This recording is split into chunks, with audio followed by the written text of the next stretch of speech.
RobotATTA is a robot discovery engine for everyone. You can find information about robots from their photos. The icon on the bottom right of the thumbnails indicates the type of each content. There are 4 types of content displayed on the top page. From left, robot profile, image, video, and article content.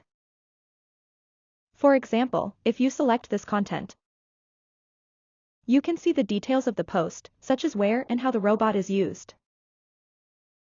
The orange tag contains the name of the robot in the photo.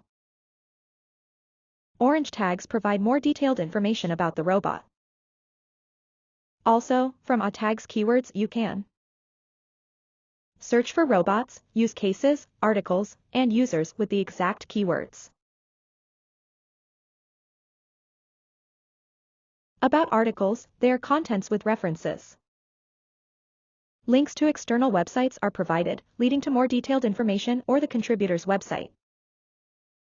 If you can't find the robot you were looking for, try selecting the keywords you are interested in from the tags list and you can find other essential keywords. If you want to see information on robots that are not specific to a particular keyword, click the Shuffle button to see new posts in random order. We hope you enjoy finding a new world with robots. Thank you.